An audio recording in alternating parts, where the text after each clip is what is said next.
ముందుగా మనందరి గురువైన బ్రహ్మ ఋషిపత్రి గారికి నమస్కారం చేసుకుంటూ, హాస్టల్ మాస్టర్స్ అందరికి నమస్కారం చేసుకుంటూ, జై హో పత్రిజీ. ఈరోజు ఒక చాలా మంచి సబ్జెక్ట్ బావుంది. అంటే దీన్ని బట్టి అసల మన యొక్క జీవితం యొక్క విలువ తెలుస్తది. మనం ఎంత గొప్పోళ్ళమో మనకు తెలుస్తది. ఏంటి అంటే మన జీవితం యొక్క పరమార్థం.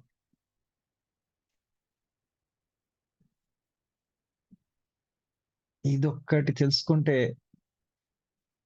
ఎంతెలాగుంటదంటే, ఈ సృష్టిలో ఏదన్నా అన్నిటికన్నా అద్భుతమైన వస్తువు ఏదన్నా ఉంది, అన్నిటికన్నా గొప్పది ఏదన్నా ఉందంటే మానవుడే. అది మానవ శరీరం. అది 100% మనం బిలీవ్ చేయాల్సిందే. ఒక దైవ శక్తి కూడా, దైవం కూడా మానవ రూపంలో ఎందుకొస్తదంటే, మనకున్న సౌకర్యాలు గాని, మనకున్న ఆలోచన విధానం గాని, మనకున్న మనసు గాని, మనకున్న మాయలు గాని ఎవరికీ లేవు. సృష్టిలో ఎవరికీ లేనిది మనం మాత్రమే చేయగలిగిన విషయం ఏంటంటే, పూర్తిగా గొప్ప ఆనందకరమైన జీవితం ఉంది ఇక్కడ భూమి మీద. చాలా వరకు కూడా ఎంతో బాగా అంటే పూర్తిగా జీవితం యొక్క పరమార్థం తెలుసుకుంటే ఎన్ని జన్మలైనా మానవ జన్మే తీసుకుంటారు. ఎందుకంత గొప్ప జన్మ? అంటే మానవుడి జన్మే అంత గొప్పదని ఎందుకు చెప్తున్నారు? ఎందుకు అంటే ఒక దైవశక్తి ఉంది. దైవశక్తికి ఛాలెంజెస్ ఏమి ఉండదు. తన దైవం తెలుసుకుంది ఈ సృష్టిని ఏదో రకంగా ఈ సృష్టికి మనుగడకు కావాల్సిన పనులన్నీ తను చేసుకుంటూ వెళ్ళిపోతుంది అంతే. తన దైవం తెలుసుకొని. కానీ మానవుడు అలా కాదు. మానవుడికి తనెక్కడి నుంచొచ్చాడో తెలీదు. తనెందుకొచ్చాడో తెలీదు. ఏ రహస్యమో తెలీదు. ఇక్కడ మళ్ళీ మాయలో పడుతున్నాడు. మాయలో పడి, మళ్ళీ దీని నుంచి కూడా పరమార్థం తెలుసుకుని ప్రయత్నం చేస్తా మళ్ళీ ధ్యాన మార్గం, పూజా మార్గం వెతుక్కుని, లేతే సేవా మార్గం తెలుసుకొని, ఇక్కడ ఎలైట్‌మెంట్ మాస్టర్‌గా తయారవుతున్నారు. అంటే పూర్తిగా జీవితం ఒక పరమార్థం తెలుసుకుంటున్నారు. దాని గురించి ఒకసారి మనందరం క్లాప్స్ కొట్టవలసిన విషయం. ఎందుకంటే గొప్ప విషయం. ఈరోజు మనం మానవులుగా జీవించడానికి ఇక్కడ భూమి మీదకొచ్చి మనం ఇంత గొప్ప పనులు చేస్తుంటే చాలా గొప్ప విషయం. ఫస్ట్ థింగ్ మనకు మనం థాంక్స్ చెప్పుకోవాలి. మన పేరెంట్స్‌కి థాంక్స్ చెప్పాలి. ఓకే. ఆ తర్వాత ఎందుకు అంత పరమానందం ఎందుకుంటది? తర్వాత ఏంటంటే జీవితం యొక్క పరమార్థం ఏంటి అసల? చాలా మంది ఏమంటారంటే ఇందులోకొచ్చాక, సాధనలోకొచ్చిన తర్వాత మెడిటేషన్‌లోకొచ్చాక నాకు డబ్బంటే ఆశ లేదండి. నాకు బంగారం అంటే ఆశ లేదండి. ఎసెట్‌లంటే ఆశ లేదండి. దీంట్లోకొచ్చాక ఏదో ఒక చిన్న చపాతీ, పచ్చడి పెట్టుకుంటే సరిపోతది. పత్రి సార్ చెప్పారు కదా! అదుంటే సరిపోతదండి అని చెప్పి చాలా మంది చెప్తూ ఉంటారు. కానీ అది ఎప్పుడు అది ఆ జ్ఞానోదయం ఎప్పుడు కలగాలి? అదెప్పుడు తెలియాలి మనకి? ఏది నాకు చిన్న చపాతీ ముక్క, చిన్న రోటీ ముక్క, పచ్చడి ఉంటే సరిపోతది. అది ఎప్పుడు తెలియాలి? పూర్తిగా జీవిత పరమార్థం మొత్తం తెలిసిన తర్వాత మాత్రమే అటువంటి మాటలు నోట్లోంచి రావాలి. ఆయన మహానుభావుడు. ఆయన ఎన్నైనా చెప్తాడు. పత్రి సారు ఎన్నన్నా చెప్పగలడు. పత్రి సార్ ఎందుకు ఎన్నన్నా చెప్పగలడు అంటానంటే, పత్రి సారు చూడలేనిది ఏదీ లేదు జీవితంలో. అన్నీ చూసేసారు. కష్టాన్ని చూసారు, సుఖాన్ని చూసారు, ఆనందాన్ని చూసారు, బ్రహ్మానందాన్ని చూసారు. ఋషి అయ్యాడు, బ్రహ్మ ఋషి అయ్యాడు. అన్నీ చూసేసారాయన. ఇప్పుడు విశ్వంతో కలిసిపోయారు. కానీ ఆయన పట్టుకున్న మాట ఏదైతే ఉందో, ఆయన చెప్పిన మాట ఏదైతే ఉందో, అది ఒక్కొక్కళ్ళకి ఒక్కో తీరుగా పనిచేస్తది. అంతేగాని ఈరోజు మన దగ్గర అన్ని రకాల సౌకర్యాలు లేకపోతే ఆఖరికి జూమ్ సెషన్‌లోనే ఉంటామా మనం? రియల్‌గా మాట్లాడుకుందాం. నిజంగా అన్ని సౌకర్యాలు డబ్బు అవసరం లేదు. చిన్న చపాతీ ముక్కుంటే సరిపోతది. లేకపోతే చిన్న రోటీ ముక్కుంటే సరిపోతది. నాకు ఆశ లేదు. అంటే మనం ఇక్కడ క్లాస్‌లోనే కూర్చోగలమా మనం? బేసిక్ నీడ్ ఏంటి? ఫోన్ ఉండాలా? నెట్ ఉండాలా? ఇయన్నీ చూత్తాక మళ్ళీ దీన్ని నెట్ ఎక్కించాలంటే రీచార్జ్ చేయాలంటే బ్యాలెన్స్ ఉండాలా? మన ఇంట్లో వైఫై కనెక్షన్ ఉండాలా? ఇన్ని సౌకర్యాలు ఉన్న తర్వాతే కదా మన క్లాస్ వింటున్నాం. అంటే జీవిత పరమార్థం ఏంటి అంటే, జీవితం ఒక సత్యం ఏంటి అంటే, అన్నిటిని సృష్టిలో ఉన్న అన్నిటిని పట్టుకున్న తర్వాత, దాని యొక్క అనుభవాన్ని తీసుకున్న తర్వాత మాత్రమే విడిచిపెట్టాలి. మీకు ఉదాహరణ చెప్పాలంటే, మొన్న ఒకాయన దగ్గర దగ్గర 3,000 ఎంతో మొత్తం డొనేషన్ ఇచ్చేసి జైన్ మతంలో కలిసిపోయారు. అంటే వాళ్ళ జీవిత పరమార్థం తెలుసుకున్నారు. అంటే ఈ డబ్బు నేను ఎంజాయ్ చేశాను. ఇది బయటికెళ్తే ఇంకా మంది ఎంజాయ్ చేస్తారని చెప్పి తెలుసుకుని పరమార్థంతో వదిలేసాడు. అంతేగాని మన దగ్గర ఇప్పుడు ఇంకా మనం డబ్బు సంపాదించకుండా నాకు డబ్బంటే ఆశ లేదన్నామంటే చాలా తప్పు. మన దగ్గర ఒక కేజీ బంగారం ఉన్నప్పుడు నాకు బంగారం అంటే ఆశ లేదని చెప్పండి. అది కరెక్ట్. మన దగ్గర కార్లు 10 కార్లు ఉన్నప్పుడు నాకు కారంటే ఆశ లేదు. నడుచుకుంటూ ఎళ్తే ఇష్టం అని చెప్పండి. అది కరెక్టు. మన దగ్గర లేని వస్తువు అంటే నాకిష్టం లేదని చెప్తుంది చాలా తప్పు. సృష్టిలో అన్నీ కావాలి. ప్రతీదీ కావాలి. అంటే ఇక్కడ విషయం ఏంటంటే, అన్నిటిని అనుభవిస్తా, ఆ అనుభవంలోంచి మళ్ళీ బయటకొచ్చి, అనుభవ జ్ఞానం తీసుకున్న తర్వాత మాత్రమే, ఇది నాకు ఎంత వరకు తీసుకుంటున్నాను. ఓకే. డబ్బుంది నాకు. అహంకారం లేదు. నాకు ఐశ్వర్యం పూర్తిగా ఉంది. కానీ నేను ఈ రోజుకి కూడా అందరికి సహాయం చేస్తా. నాకు బోలెడంత మంది నౌకర్స్ ఉన్నారు. కానీ జ్ఞాన మహాచక్రాల్లోకెళ్ళి నేను అందరికి ప్లేట్లు ఇచ్చేసి భోజనం పెడతా. నా ఇంట్లో మా ఇల్లు తుడుతాకి 10 మంది సర్వెంట్స్ ఉన్నారు. కానీ జ్ఞాన మహాచక్రాల్లోకెళ్ళి అక్కడున్న ప్లేట్స్ అన్ని తీసి నేను క్లీన్ చేస్తా. అది వ్యక్తిత్వం. అంతేగాని లేదండి అసల నాకేం వద్దండి. నేనెళ్ళిపోతానండి. నేను ఈ సంసారం విడిచిపెట్టేసి ఎళ్ళిపోతానండి. సంసారంలో ఉండనండి నేను. అక్కడేదో చేసేస్తున్నారంట, చెప్పేస్తారంటే కరెక్ట్ కాదు. నీ యొక్క బాధ్యత ఏంటి? జీవిత పరమార్థం ఏంటి? మీ పిల్లల్ని చక్కగా చూసుకుంటున్నారా? మీ జాబులు సరిగ్గా చేసుకుంటున్నారా? ఫ్యామిలీ రిలేషన్స్ బాగా డెవలప్‌మెంట్ చేస్తున్నారా? ఫ్యామిలీతో మంచిగా కలిసుంటున్నారా? వాళ్ళకున్న టైం ఇచ్చేసిన తర్వాత, అక్కడి నుంచి కూడా ఆనందాన్ని తీసుకున్న తర్వాత, ధ్యాన మార్గంలోకొచ్చి, ఇక్కడి నుంచి మళ్ళీ ఎదగాలి. జీవితం ఒక పరమార్థం ఇది.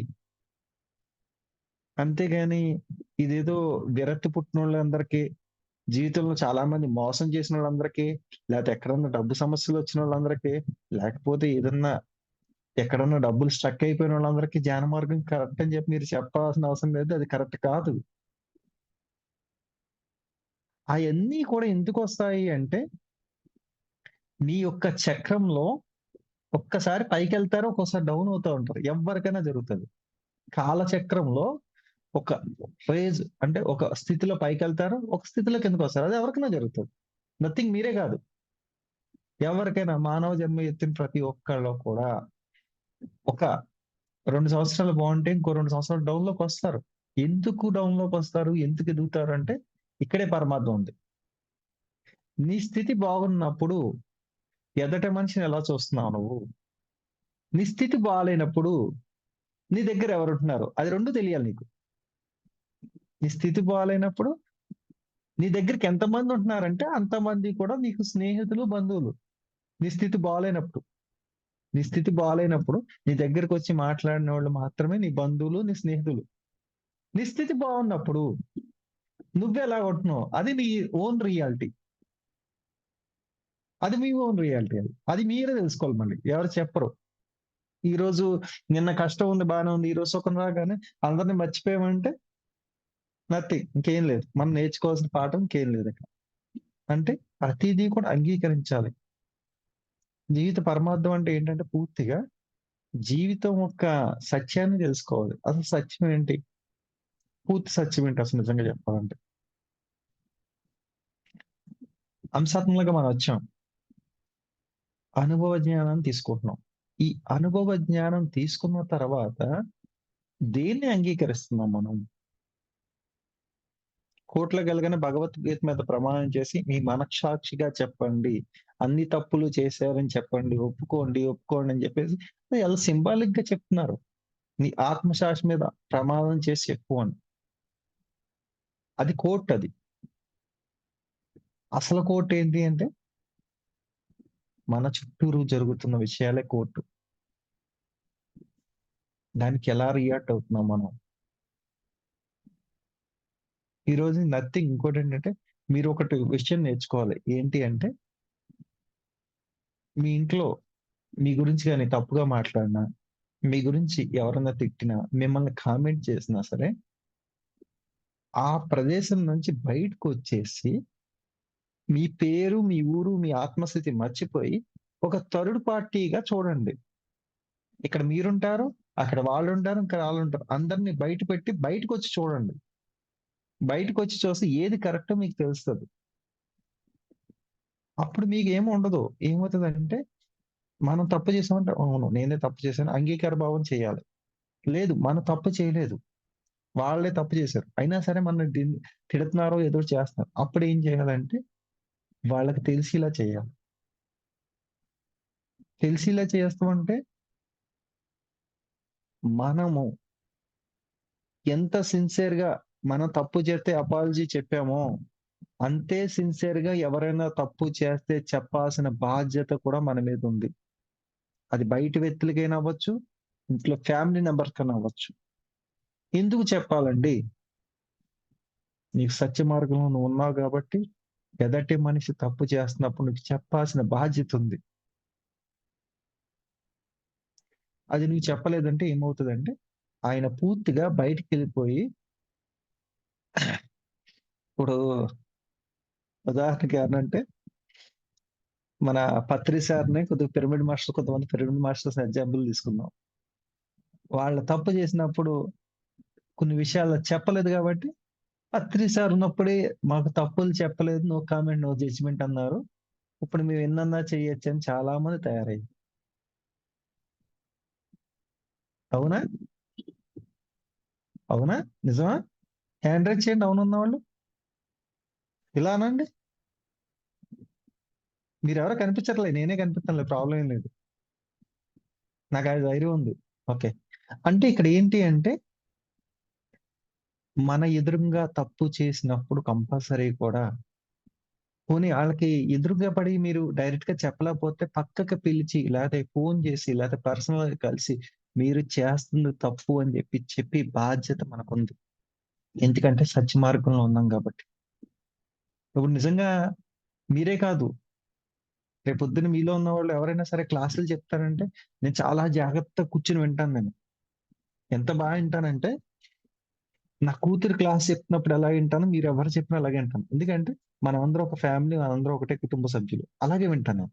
విన్న తర్వాత నిజంగా చెప్పారనుకో క్లాప్స్ కొడతాను. ఒకేళ కొన్ని పాయింట్స్ తప్పు చెప్పినా సరే క్లాప్స్ కొడతాను బావుందని చెప్తా. తర్వాత పర్సనల్‌గా ఫోను చేసి, నాన్న నువ్విక్కడ ఈ మిస్టేక్ ఉంది చూసావా? ఇది సరిదిద్దుకో నాన్న. ఇక్కడ ఇది చెప్పకూడదు. ఇది ఇలా చెప్పాలని చెప్తా. ఎందుకు చెప్తున్నానంటే, మనకి చిన్న పిల్లలు అడుగులేసినప్పుడే, నువ్వు తప్పట అడుగేస్తున్నావు. నువ్వు ఎయొద్దు అనకూడదు. నడిపించాలి కొంతకాలం. ఆ తర్వాత చెప్పాలి. అలాగే ఏంటంటే నేను చేసేదేంటంటే చెప్పాలి. ఓకే. అది ఆఫ్‌లైన్‌లో కాబట్టి పర్వాలేదు. ఫస్ట్ 10 క్లాసుల వరకు కూడా ఆఫ్‌లైన్‌లో చెప్పండి. 11వ క్లాస్‌కి ఆన్‌లైన్‌కెళ్ళండి. అప్పటికి మీకు అన్ని ఏది కరెక్టు, ఏది కరెక్ట్ కాదో తెలిసిపోతది.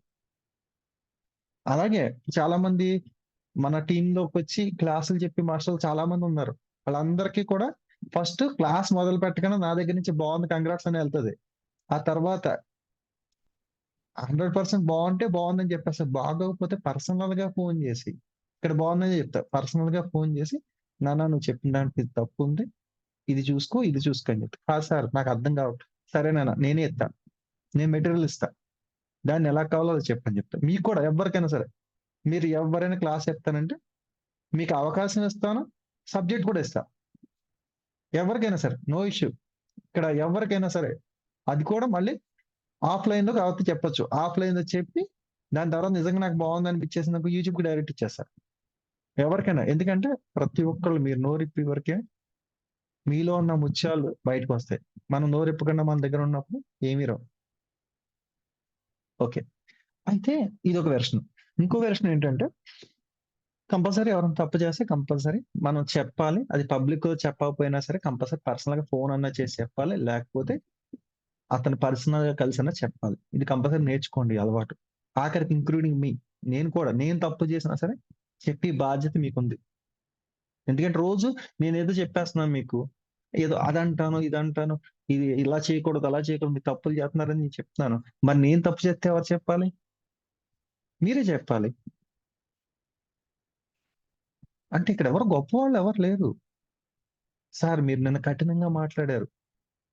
నిన్న నిన్నటి క్లాసు, మొన్నటి క్లాస్ నేను చూసుకుంటే నాకు అర్థమైన నీతేంటంటే చాలా స్పీడ్‌గా చెప్పేస్తున్నాను.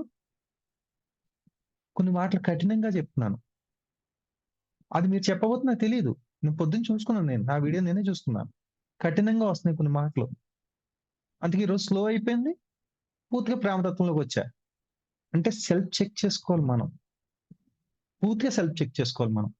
మనం ఈరోజు వింటున్నారు గదా! అని ఏంటి వినేదేముంది? చెప్పేవాడెవడు, వినేవాడెవడు లేడు. ఎవ్వడు అందరూ ఒకటే ఇక్కడ.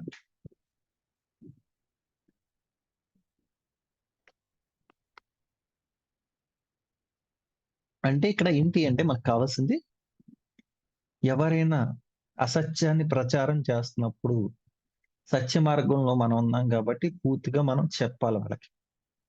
తర్వాత ఇంకోటేంటంటే మనం నమ్మిన సిద్ధాంతాన్ని కూడా ఏదైతే మనం నమ్మిన సిద్ధాంతం ఇప్పుడు నేనేదో చెప్తా. ఇది ఇలా చేస్తే ఇలాగవుతది. ఇది ఇలా చేస్తే ఇలా అవుతదని. దాన్ని మీరెప్పుడు నమ్మాలి? పూర్తిగా మీరు స్టార్ట్ జేసి దాని మీద ప్రాక్టీస్ చేయాలి మీరు. ప్రాక్టీస్ చేసిన తర్వాతే రేపొద్దున బల్లగుద్ది చెప్పగలరు మీరు. పత్రి సార్ చెప్పారు. పత్రి సార్‌కి ఇలా జరిగిందంట. పత్రి సార్‌కి అలా జరిగిందా అన్నది ఏంటవుతుంది? పత్రి సార్ చెప్పింది అలా జరిగిందంట, ఇలా జరిగిందంట, అలా అవుతుందంట అని చెప్తున్నారు. ఆ పత్రి సార్ చెప్పిన మాట మనం పట్టుకొని, మనం ఆచరించినప్పుడు యెస్! నేను చేశా. ఇది 100% సక్సెస్ ఫార్ములా. సక్సెస్ అవుతదని చెప్పాలి. అందుకే నా నోట్లో నుంచి వచ్చే మాటలన్నీ కూడా నేను ఆచరించిన తర్వాతే చెప్తా. ఆచరించకుండా చెప్పకూడదు. ఎవ్వరికీ రైట్స్ లేవు. మనం ఆచరించకుండా వేరే విషయాలు చెప్పేస్తే మనకు రైట్స్ ఏమి లేవు. అందుకే ఈ రోజు కూడా చెప్తున్నాను నేను. ఇన్ని క్లాసులు చెప్తున్నా సరే నేను చెప్తున్నా. ఎప్పుడైనా సరే నిజంగా తప్పు చేస్తే క్లాస్‌లో కూడా ఒక తప్పుడు మాట మాట్లాడితే నేను తీసుకుంటా సిద్ధంగా ఉన్నాను. అది కూడా ఉండాలి మనకి. మన దగ్గరున్న పిల్లలు అంటే మనకు పుట్టిన పిల్లలు, చిన్న పిల్లల దగ్గర నుంచి కూడా నేర్చుకోవాల్సిన అవసరం ఉంది మనం. ఆ చిన్నపిల్ల మన ఇంట్లో ఉన్న చిన్న పిల్లలు ఎవరనుకుంటున్నారు? గ్రేట్ గ్రేట్ మాస్టర్స్ అందరూ కూడా మన ఇంట్లో పిల్లలుగా పుడతారు. ధ్యానం చేసినోళ్ళ ఇళ్ళల్లో. మన ఇంట్లో ఉన్న పిల్లలు ఏదో మామూలు పిల్లలు కాదు. మనకి మనం మెడిటేషన్ ఈ రోజుకి వస్తున్నామంటే రియాలిటీలో మాట్లాడుకో అంటే 15, 20 సంవత్సరాల నుంచి సెల్ఫ్ చెక్ చేస్తారు. నేను అడిగా ఒకసారి. వచ్చిన 1 ఇయర్‌లోనే బాగా అంతా బ్రహ్మాండంగా ఉంటుంది. ప్రతీదీ అర్థమైపోతుంది. అసలు ఇది ఎక్కడ ఏంటి అంటే అప్పుడు మాస్టర్స్ చెప్తున్నారు. ఒరేయ్ బాబు! నువ్వు గత జన్మలు చాలా జన్మల్లో ధ్యానం చేసావు. ఈ జన్మకి ఇలా ఒప్పుకొని వచ్చావురా బాబు నువ్వు. ఇది కూడా ఈ స్థితి దాకా కూడా గత 15 సంవత్సరాలు చెక్ చేస్తున్నావు అని చెప్పారు నాకు. నేను 2017లో వచ్చాను. 2020 నుంచి సీరియస్‌గా తీసుకున్నాను చేస్తున్నాను కాదు. నన్ను 15 సంవత్సరాలుగా కష్టపెట్టి కూర్చోబెట్టారక్కడ. ఏదో సింగిల్‌గా ఏదో మనకి ఏదో ఈ రోజే అయిపోయింది, అదయిపోయిందని కాదు. కొన్ని జన్మల్లో సాధన చేసిన తర్వాత చివరకొచ్చేటప్పటికి ఎలైట్‌మెంట్ మిస్ అయిన మాస్టర్స్ మనమందరం కూడా. చిన్న చిన్న తప్పులు చేసి. గ్రేట్ మాస్టర్స్ అంటే మహర్షులయిపోయినా సరే కొన్ని కొన్ని తప్పులు చేసి మళ్ళీ మానవ జన్మ తీసుకొని వచ్చినోళ్ళం మనం. అందుకే ఈ జన్మలోనే సరిదిద్దుకుందాం. ఫస్ట్ పాయింట్ అందరిని ప్రేమించాలి. మన జీవితాన్ని అంగీకరించాలి. ప్రతీదీ అంగీకరించాలి. భర్తను అంగీకరించాలి. భార్యను అంగీకరించాలి. అత్తగారిని అంగీకరించాలి. అన్నిటిని. ఒక వస్తువు వాళ్ళు ఒక వస్తువు మీకు కారుందా? లేతే బైకుందా? మీ బైక్ వాల్యూ ఎప్పుడు తెలుస్తది? అది సడెన్‌గా మధ్యలో ఆగిపోయినప్పుడు మాత్రమే తెలుస్తది. అది మనం మోసినంత సేపు బానే ఉంటది. దాన్ని మనం మోసుకు తీసుకెళ్తున్నప్పుడు తెలుస్తది దాని వాల్యూ. జీవితం కూడా అంతే. జీవితం సాఫీగా గడిపినంత సేపు బానే ఉంటది. జీవిత పరమార్థం తెలియాలంటే కష్టాలు రావాలి. కష్టం వల్లే పూర్తిగా తెలుసుకుంటాడు. కానీ కష్టాలు రావాలి కదా! కష్టం వల్ల వాల్యూ తెలుస్తది కదా! పదే పదే అదే కష్టాల్లో ఉండొద్దు. చేంజ్ మార్చుకుంటా దాని యొక్క పరమార్థం తెలుసుకోవాలి. అదొక రోజా, 2 రోజులా. తర్వాత బ్రేక్ అయిపోయి దూకేసి ఎళ్ళిపోవాలి. ఆ తర్వాత ఇంకోటేంటి అంటే, మన స్థితిని ఎప్పటికప్పుడు మనం చెక్ చేసుకుంటా ఉండాలి. మన స్థితి ఏంటి అసల? నిజంగా సాధన చేస్తున్నామా? ఎవరికి వాళ్ళు సెల్ఫ్ చెక్ చేసుకోవాలి. ఇక్కడ నేను ఎవరికీ కూడా పర్సనల్ క్లాస్ కాదు ఇది. ఎవరికి వాళ్ళు చెక్ చేసుకోవాలి. ఎవరి స్థితి వాళ్ళకే తెలుస్తది. ఇంకా మనం జడ్జిమెంట్స్‌లో ఉన్నామా? ఇంకా మనం ప్రేమతత్వం తక్కువయిందా? ఇంకా మనకి భయాలున్నాయా? ఇంకా మనకి కష్టాలున్నాయా? ఇంకా మనకి పూర్తిగా ప్రతి విషయాన్ని అర్థం చేసుకుంటున్నామా? అర్థమైందనుకుంటున్నామా? అర్థం చేసుకుంటం వేరు, అర్థం అవుతుందనుకుంటం వేరు. అంటే ఇక్కడేంటి అంటే, పూర్తిగా మన జీవితం ఒక పరమార్థాన్ని మనం తెలుసుకోవాలంటే, ఒక్క విషయం ఏంటి అంటే పూర్తిగా మన ఒక్క రేపొద్దు నుంచి మీరేం జేస్తారంటే,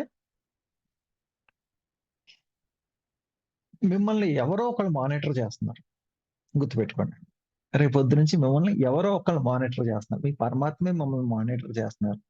ఒక 24 గంటలు గడిపి 24 గంటల తర్వాత మీ యొక్క స్థితి ఎలా ఉందో చెప్పండి?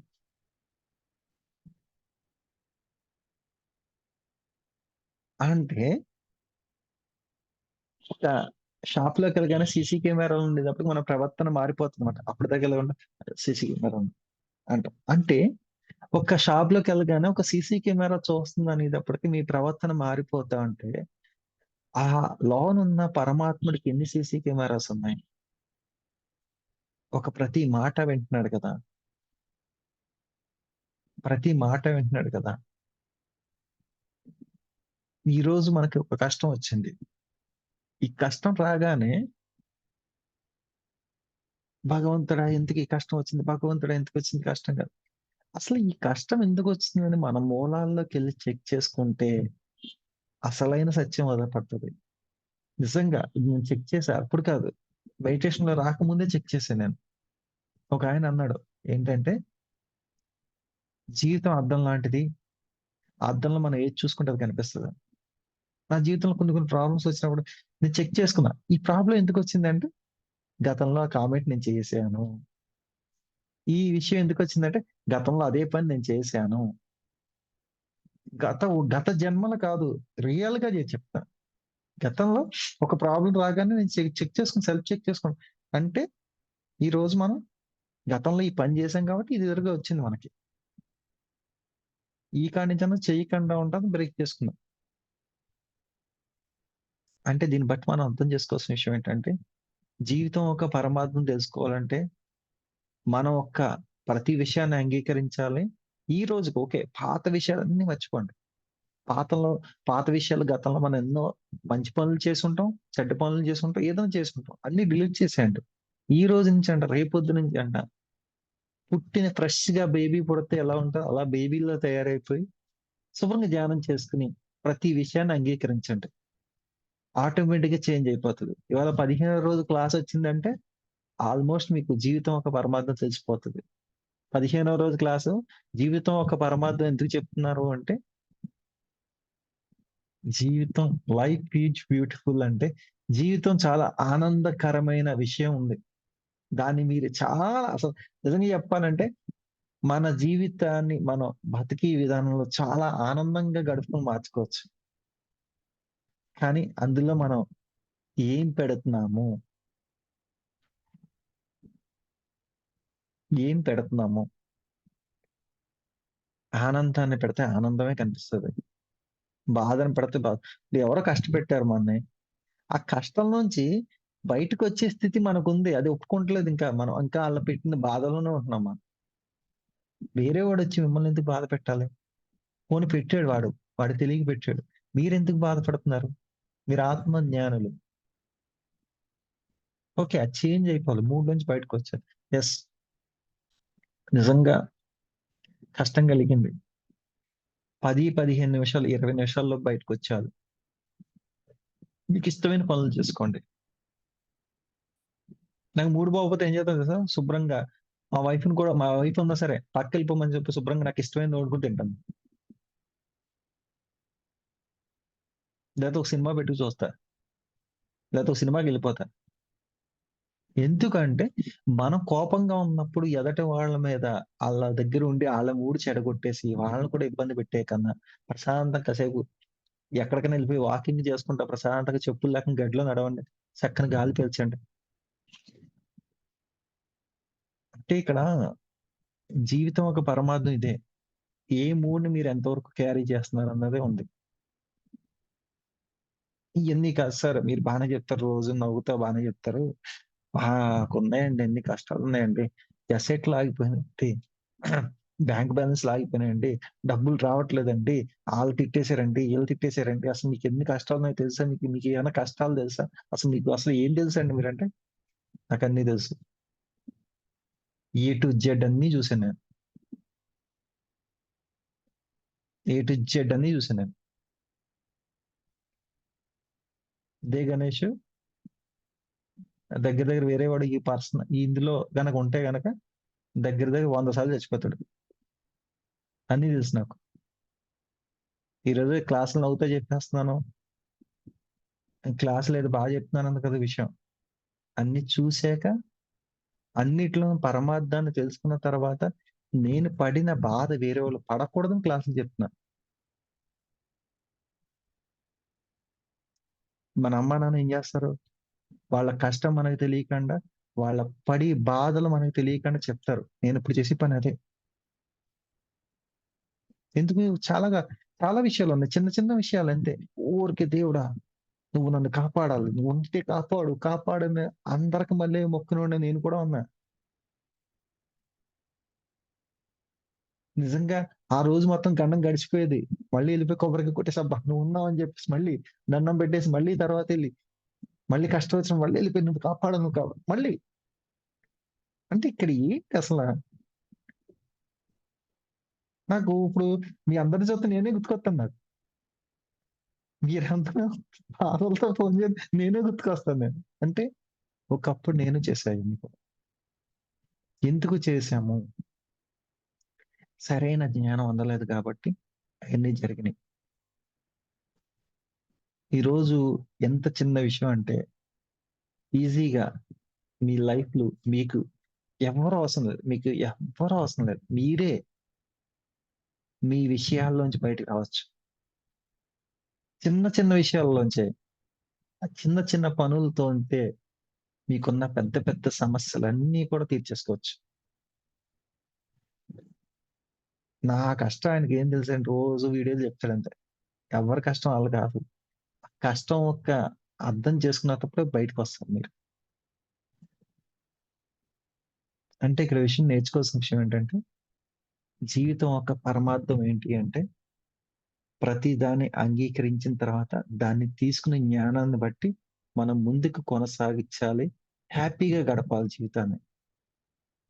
నిన్న కష్టం జరిగిందని చెప్పి అదే మూడ్‌తో ఈ రోజు వరకు క్యారీ చేత్తం వల్ల ఉపయోగం ఏమీ లేదు.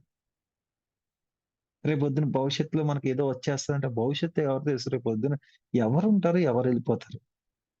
ఏదైనా శాశ్వతం ఉందా? మొన్న 2 రోజుల క్రితం హైదరాబాద్‌లో భూకంపం వచ్చింది తెలుసా మీకెవరికన్నా? 7:27కి మార్నింగ్ భూకంపం వచ్చింది. నాకు ఇంట్లో ఈ సెల్ఫ్‌లు ఎట్టంటా కొట్టుకున్నాయి. నేను పడుకునే ఉన్నా. 4 గంటలకు మెడిటేషన్ చేసి మళ్ళీ పడుకున్నా. ఏంటి భూకంపం వచ్చిందనుకో పడుకున్నా. నిజంగా చూస్తే టీవీలో అదే సౌండ్. అంటే ఇక్కడ ఏంటి అంటే ఏ నిమిషానికి ఏం జరుగుతదో తెలీదు. అందుకేంటంటే ప్రెజెంట్, ప్రెజెంట్ ఆనందంగా ఉన్నామా లేదా? ప్రస్తుత కాలాన్ని మీరు ఎంజాయ్‌మెంట్ చేసారా లేదా? మన పిల్లల మీద కోప్పడిపోయి, భార్య మీద కోప్పడిపోయి, ఇయన్నీ కూడా చిన్న చిన్న విషయాలు సిల్లీ రీజన్స్ ఇయన్నీ కూడా. ఏసిదే డ్రామా. ఆ డ్రామాలో మళ్ళీ ఇయన్నీ ఎందుకు యాడ్ చేసుకుంటాం? ఇదంతా డ్రామా అంతే. కాపోతే ఏంటంటే, ఒక సినిమా హీరో ఉన్నాడంటే, ఒక సినిమా అయిపోయాక ఇంకో సినిమాకి షూటింగ్‌కెళ్ళిపోతాడు. గెటప్ చేంజ్ జేస్తాడు. అలా మనం కూడా ఈ జీవితం అయిపోయాక ఇంకో గెటప్‌తో ఇంకో జీవితంలోకెళ్తాం. ఈ సినిమాని నిజం అనుకుని మీరెక్కువగా ఫీల్ అయిపోవటం వల్ల ఏమీ లేదు. మళ్ళీ ఇంకోటి చెప్తా. గతంలో తప్పు చేశాం. ఏదో తప్పు చేసాం. చాలా పెద్ద తప్పు చేసాం. గతంలో అంటే ఎప్పుడు గత జన్మల దాకా కూడా ఎళ్ళదు. ప్రస్తుత కాలంలో తప్పు చేసాం. దాన్ని పదే, పదే, పదే, పదే గుర్తు చేసుకుంటం వల్ల ఉపయోగం ఏమీ లేదు. దాన్ని అటువంటి తప్పు మనం చేయకుండా వేరే వాళ్ళకి చేయనివ్వకుండా చేస్తమే జీవితం ఒక పరమార్థం. ఏదో తప్పు జరిగిపోయింది. దాని నుంచి జ్ఞానాన్ని తెలుసుకొని అటువంటి తప్పు ఎవరు చేయకుండా చేయాలి. ఏదో ఒక షేర్ మార్కెట్‌లో పెట్టాం డబ్బులు పోయినాయి. అటువంటి మనకు మనం మళ్ళీ షేర్ మార్కెట్‌లో పెట్టి డబ్బులు చేసుకునేవాళ్ళు ఓరి నాయనా! మనది కూడా అదే సినిమా నాయనా జాగ్రత్త ఇది సంగతి. పెడితే 10,00,000 50,00,000 పెట్టినా ఒక రూ. 1,00,000 పెట్టి చూసుకొనైనా అంతగా బేర్ చేస్తే చెయ్యి అంతే. అంతకు మించి చెప్పకూడదని చెప్పాలి. ఒక ఉదాహరణ చెప్తా. ఒక ఇంట్లో పెళ్లి జరుగుతుంది. పెళ్లి జరిగితే కరెక్ట్‌గా ఈళ్ళు ఇంట్లో ఏదో కరెక్ట్‌గా ఆ టయానికి ఎవడో దొంగోడు పడ్డాడు. దొంగతనం చేసాడు. డబ్బులన్నీ పట్టుకుపోయాడు. పెళ్లాగిపోయింది. పెళ్లాగిపోయిన తర్వాత ఈళ్ళందరూ బాధపడ్డారు. పెళ్లి కొడుకుని చేసుకోనన్నాడు ఎళ్ళిపోయాడు. ఎళ్ళిపోయిన తర్వాత ఒక 4 రోజుల తర్వాత ఆ పెళ్లి కొడుకు మంచోడు కాదని జెప్పేసి ఎవరో చెప్పారు. దీనికి ఆనందపడాలా? బాధపడాలా? అంటే జీవితం ఒక పరమార్థం ఇదే. నీకు పోయిందెక్కడ డబ్బులు, నగలే పోయింది. పిల్ల జీవితం అలాగే ఉంది. ఇలాగేంటే ప్రతి దాన్ని కూడా ఈరోజు బండి మీద ఎళ్తున్నాం. మనం బండి మీద ఎళ్తాం. బండి స్కిడ్ అయింది. కాలు దెబ్బతయింది. నువ్వు ట్రైన్ మిస్ అయ్యావు. ఆ ట్రైన్ తిరగబడిపోతే పరిస్థితి ఏంటి? అంటే ప్రతి దాన్ని మనం ఉంటాకి ఇక్కడ మనం ఉంటాకి జస్ట్ ఇక్కడ ఉంటాకి కారణం ఏంటి అంటే ఇన్ని రకాల మంచి పనులు చేస్తాకుంచారు. మీరు కూడా అంతే. మీరు చేసే మంచి వల్ల అన్ని విషయాల్లో మిమ్మల్ని కాపాడుతూ ముందుకు తీసుకెళ్తారు. ఎవరండి ఎందుకు తీసుకెళ్తారండి అంటే, మీరు చేసే మంచి వల్ల మంచి తిరిగి, తిరిగి, తిరిగి వస్తది. దీన్ని బట్టి అర్థం చేసుకోవాల్సిన విషయం ఏంటంటే, జీవితంలో 2 కష్టాలున్నాయి. ఒకటి పుడతం ఒకటి, ఒకటి చావటం ఒకటి. పుడతం ఎలాగో తెలీదు. ఆల్రెడీ చావటం అన్నది ప్రతిసారి వల్ల అది కూడా సెలబ్రేషన్స్ అని చెప్పి తెలిసిపోయింది. ఐయామ్ రెడీ అని చెప్పి వెయిట్ చేస్తున్నారు అందరూ. అంటే ఇక్కడ విషయం ఏంటంటే, ఈ మధ్య జీవితం ఎలా ఉంది? ఓకే. తెలియక అయిపోయింది. ఇన్ని సంవత్సరాలు అయిపోయింది. ఈరోజు తెలుసుకున్నాం గదా! రేపొద్దునుంచన్నా పూర్తిగా మన ఇంట్లో ఉన్న సమస్యలన్నీ పక్కన పెట్టేసి, ఓకే. హస్బెండ్ ప్రేమిత్తలేదా? పక్కనెట్టేయండి. మీరు ప్రేమిత్తడం మొదలుపెట్టండి. ఆయన ఎన్ని తిట్టినా సరే శుభ్రంగా మీ రెస్పాన్సిబిలిటీ మీరు పూర్తి చేస్తా ఉండండి. ఎవరు అర్థం చేసుకుంటలేదు. మీరు అర్థం చేసుకోండి అంతే. వాళ్ళంతే కదా! వాళ్ళందరిని చిన్న పిల్లల్లో చూడండి. ప్రతీది అంతే. చిన్న విషయాలకి ఈగోలు ఓకే. ఆళ్ళేదో తప్పు చేస్తున్నారు. సరే వదిలేయండి. వదిలేయండి. అది చేసిన తర్వాత మళ్ళీ చెయ్యి కాలిన తర్వాత మీ దగ్గరికే వస్తారు. మీరది పట్టేసుకొని, ఇలా గుంజేసుకొని ఇది అంటే ఎవరికైనా సరే అక్కడ నిప్పుంది ఇల్లు అంటే ఎవ్వడైనా సరే ఎళ్తాడు. కాలిన తర్వాత మళ్ళీ పట్టుకుంటాడా? ఇది అంతే. ఆ స్థితిని అంగీకరించండి. ఈ రోజుకి క్లాసు ఓకే. జరిగింది. ఓకే. జై హో పత్రిజీ నేను మా ఇంటికి, మీరు మీ ఇంటికి. Thank you. ఎవరన్నా ఈ స్ ఈ సబ్జెక్ట్